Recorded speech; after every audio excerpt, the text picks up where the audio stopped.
Pathmonk is the intelligent tool for website lead generation. With increasing online competition, over 98% of website visitors don't convert.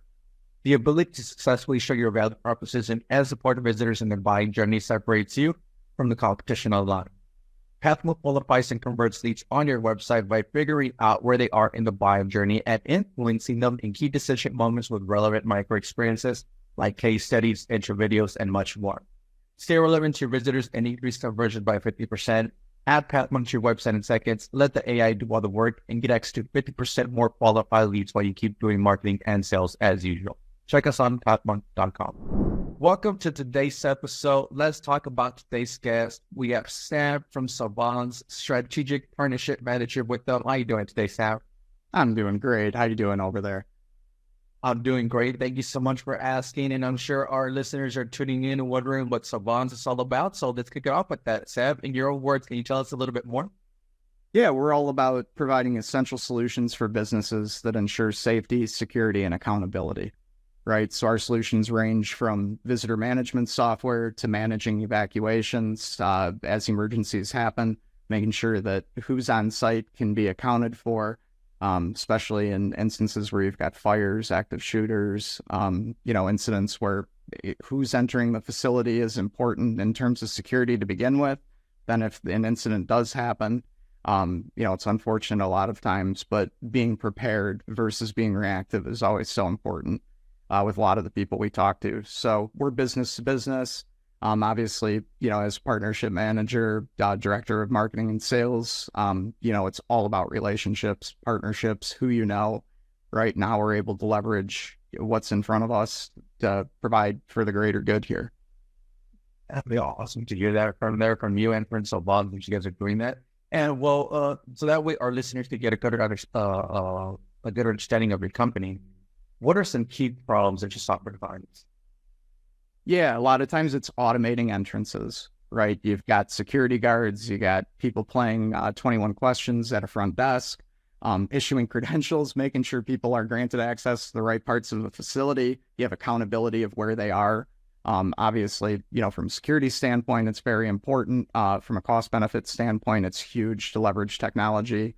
You have like COVID changed the game, right? Overnight, all of a sudden you had to play 21 questions, play nurse at the front desk, take your temperature, all those things just to be sure that you were allowed to get in the facility, right? So a lot of times we talk to people, you have, high level employees that are pulled down, 5 a.m. on a manufacturing floor, to check off a bunch of boxes for compliance. And then you got rotating casts, of other workers you can backfill it with, and essential operations can't shut down, right? So for us, we can automate all that with technology, right? Ensure that everybody is going through whatever checks they got to get into the facility, and then you have complete accountability of where everybody last was. You got fires, active shooters, all those incidents, send out mass notifications, integrate, with the facility, with the life safety system, the access system. So you got a real-time list of who's in there, quickly account for everybody's safety. Makes a huge difference in those moments when seconds count. Yeah, probably I would agree with that. So then, is there a certain vertical or is there an ideal ICP for someone? Yeah, so our ICP is usually the ones that are most concerned with safety, security, accountability, right? So you've got like everything from manufacturing, and all the subcategories you can go down, drill down into that. Like food and beverage has a lot of really strict requirements, aviation, transportation. Going into the government vertical, you got everything from embassies and defense, military, local governments, going across healthcare, you got, hospitals down to small outpatient facilities. Really any business has ultimately fit, our ICP. But it's mostly the ones where you've got immediate why nows, or, if there was a fire drill in your facility today, would you have people missing from your roster? Are you accounting for the person who took off for lunch and never told anybody? How about the visitor that came in to, fix your plumbing? Nobody knows what that guy looks like. He's just a name on a list, maybe if you're lucky, right? So that kind of problem-solving use case connection goes beyond like product market fit for us. right? You got to get to the heart of those pain points and the problems and get them to say, oh, that's why now. And all right, I'll to hear that from you guys. So how would they usually find out about you? Is there a pipeline acquisition channel for you guys? Yeah, so we're pretty multi-channel. Obviously, partnerships is one of our biggest proactive focuses, right? Referrals have historically been huge for us, right? You get one local government gets to using the system, and it's all the neighboring governments then pick it up, right? And it's like small worlds a lot of the time. So we had a lot of direct business-to-business referrals early on based on early successes. We'd leverage case studies to build up organic inbound demand.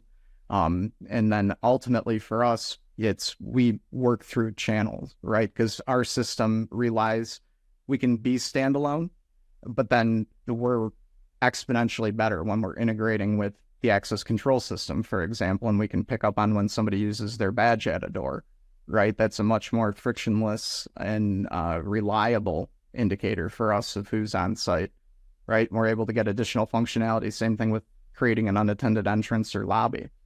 So for us, partnerships is huge, and a lot of our partners will get requests for the problems we solve, and they know they can't do it on their own. We can't do it on our own, but together we are able to do it. So we get a lot of referrals through partners, integrators that are resellers, and then our partners that we integrate with ourselves. So that's been huge. And then obviously, the balance between inbound and outbound for us, right? We're constantly creating content the best we can to tailor to our audience, our ideal customer profile.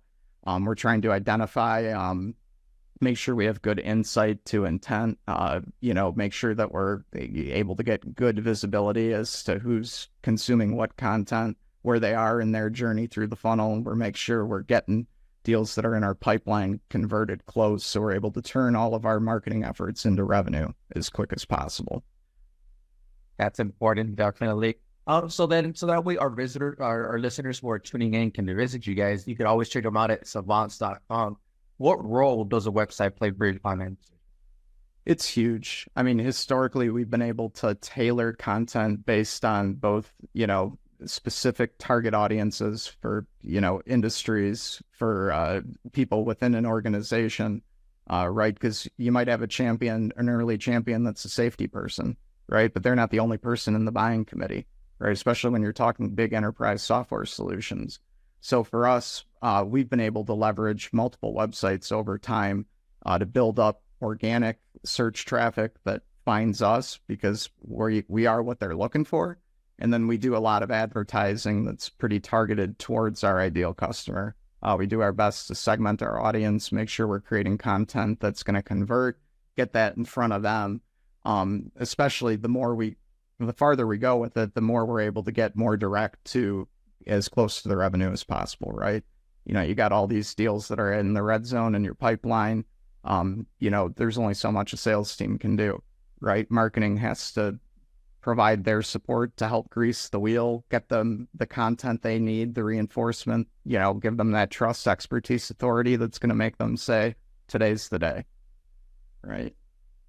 Yeah, all right. Awesome to hear that from you. So then, based on that, is there any types of tools or methods that you would recommend to our listeners as far as the website lead generation? Yeah, I would say, first you've got to have systems in place that are manageable and scalable, right? Creating systems of accountability and visibility, like having a basic grasp on analytics and attribution and having a clear pulse on, who's coming to your site, what was their source of, where did they come from?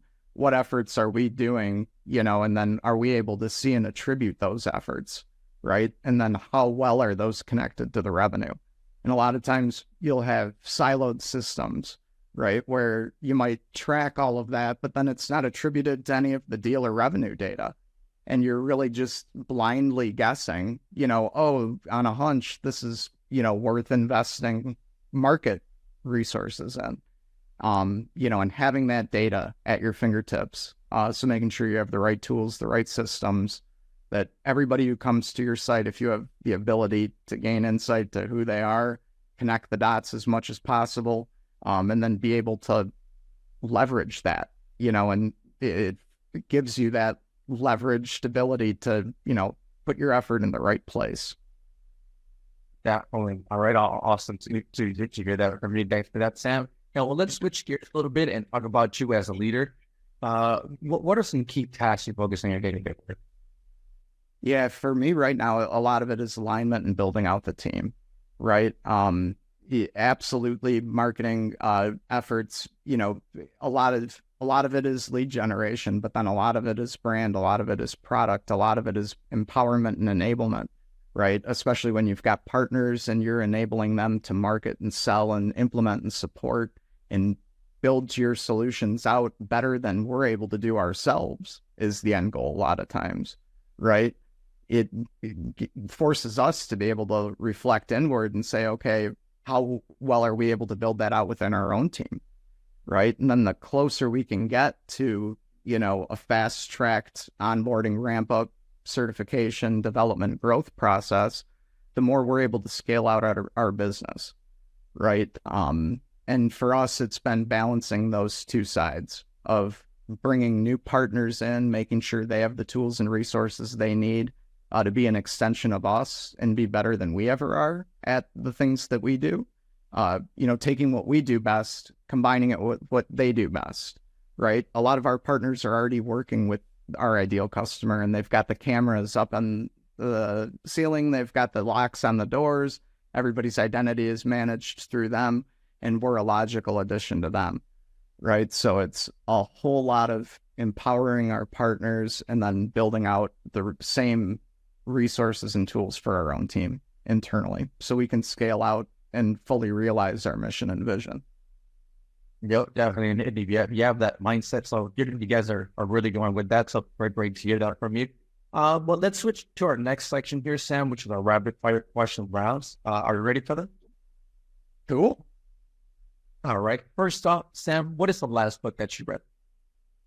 Man, I've been reading this. It's called Wisdom of Saints. It's honestly, it's like all about, it's you are who you surround yourself with, right? People either pull you up or they pull you down, right? And it's like every day it's got like a little short quote from a saint that absolutely just opens up your eyes and keeps you in alignment, in personal development moving forward. Today's was hilarious, and it hit me in the right spot. It was, you can't be half a saint. You can't, it's either you're not a saint or you're entirely a saint, right? And it's like, it forces you to remember you're always trying to stay on that path, right? So that's been a great book for me. That's the one I've been, that probably, an hour ago I read today's. So that was... Oh, awesome. Are you read there for our listeners so that they can pick that up? And next, really curious. What is Savance working on? What is the company focused on at the moment the most?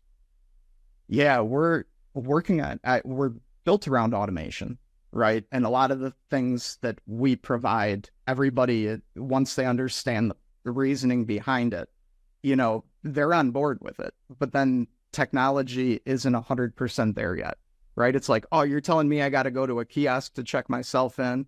You're telling me a person's got to check me in, or you're telling me I got to go to my computer and update my status, or rely on this, using my badge at the door. So for us, it's always been about automating and streamlining those processes to make it so that it's pain-free for everybody, right? And it's entirely about safety and security, right? It's got nothing about any of the negative connotations with it. So for us, a big pinnacle has been facial recognition. You got cameras throughout facilities, left and right, just like access is controlled at the reader level. For us, entirely just of knowing who's in a building. We deal with so many, like refineries, and, there are so many places where it's like, if it was your family member that was working there and there was a fire in that building, you would want to know if they were inside and they were safe, right?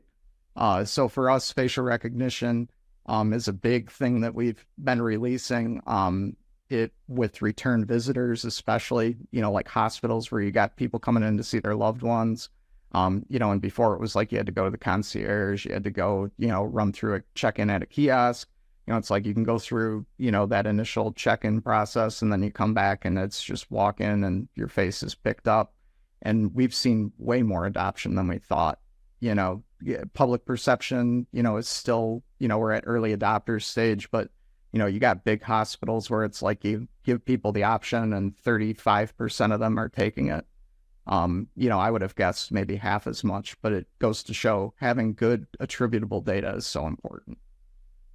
All right, awesome. And Sam, if there would be no boundaries in technology, what would be that one thing that you want to have fixed for your role as a marketer? That I'd like to what? One more time? I'm sorry. I'll start from the top and I'll add it. Sure. If there would be no boundaries in technology, what would be that one thing that you want to have fixed for your role as a marketer today? Oh, that's a great question. Attribution. I mean, at the end of the day, being able to personalize your content, your message for your audience in a way that doesn't require so many hoops and hurdles and jumping through flaming rings, right? And it's the farther you go, and part of it is the pushback from, really bad marketing and really bad advertising over time, that just beat people down to the point where, it's now the tools are getting stripped back. It's getting harder and harder to deliver the right message to the people who need it at the right time, right? And especially when you're providing something that people are already looking for, and you see the intent data to prove it, right? These people are clearly in the market. They're clearly ready to buy, and they just haven't found you. That's where refining our efforts to connect with them, make sure we're providing relevant messaging, we're connecting with them and we're providing them a service, not trying to just sell them something, right? We want to help them solve a problem they have, and we just happen to be the one that has the solution. So for us, that's huge. If we could automate and simplify that process, and make sure that, every advertising dollar was going towards putting the right message to the right person, every piece of content that we're putting all of our resources into creating is getting in front of the right people at the right stage in their journey. I'd love to automate as much of that as possible. All right, awesome to hear that. And next up, finally, Sam, you do have a lot of experience already in the marketing world, but what is one piece of advice that you would give yourself if you were to restart your journey as a marketer? Yeah, always keep everything back in alignment with strategy, your objective, and your key results, right? It's so easy in the day-to-day sometimes to get a little bit of whiplash, and you've got to constantly have your eyes on the road and you've got to constantly be moving forward. And if you're always just, jumping at everything as it comes up, you got to be able to bring it back to the path and make sure that every step you take is still moving in that forward direction. A lot of campaigns, it's like A/B testing, and you might have an idea and you might be like, oh, this is the right way to approach this. And then you go and you test that out and it turns out your hunch wasn't right? So it's instead of just sticking to your hunch and having no actual data or insight to back it, experimentation and accepting that you're going to fail, right? If you go outbound emails and you send 1,000 of them, you're going to be lucky to convert, 2 or 4 of them in that day, right? If you're lucky, and you could go days without converting a single one. And you have people that no matter how hard they try, they could make it weeks without converting, right? So it's you only have a limited pool and you only got so many shots, and you blow your chance. You miss your opportunity. You leave a wrong impression. Those kind of things can leave you dead in the water, right? So you absolutely have to be willing to experiment, have good attributable data behind everything you do so you can make smart decisions and constantly evolve, move forward. Definitely some great advice there from you, Sam. And we're coming to the end of the show here, Sam, but before we do, I do want to give you the last word. If someone forgets everything about the interview today, what is that one thing they should remember about your company? Yeah, it's that we're solving problems, and I'd hope that everybody does the same and looks at their marketing journey the same way, right? How can I put myself in the other person's shoes? And are my efforts something that if I was on the other end, I would be receptive to? Is this a benefit to me in the same way? right? And that's part of that is the partnership side of me, right? Where you need to be looking at everything from the other person's point of view as much as possible, as much as yours, because the ultimate outcome is both of you getting something out of it and it being the most positive thing for both of you, right? And that's the beautiful thing about a partnership. Together, you're way more than you ever could be on your own, right? So for us, I mean, that's absolutely paramount as we solve problems for people. And I'd hope as everybody grows as a marketer, it's, how can I put myself in the other person's shoes and help them, right? You're providing a service, you're providing a product, you're solving a problem for somebody. How can I shortcut that? I'm sure you got to go through all the hoops and hurdles in the world to get it in place. You got to go through, your cybersecurity team. You got to go through your finance team. You got to get executive buy-in. You got 200-page paper on, this and that and the other. And anything we can do to work together, is at the end of the day, the most important thing. So the community, the culture, I was very excited about, the invitation to jump on here with you guys, especially going through the lists myself, of the other people that you've talked to. So the more we can learn from each other, the more we can grow. To me at Savance, that's like my hope, obviously not everybody is our ideal customer. Not everybody is our ideal partner. Not everybody is going to, be a part of Savance, but if we can have any positive impact or make a difference, if there's anything we can learn from each other, benefit from mutually, we're here. You know where to find us. Hunt me down. Definitely. Yeah. For our listeners, you can always check them out at savance.com. Declutter your process, optimize for life. Sam, and for our listeners, thank you for tuning in. And I'm looking forward to our next episode at Pathmonk Presents. Thanks a lot, Sam. Thank you.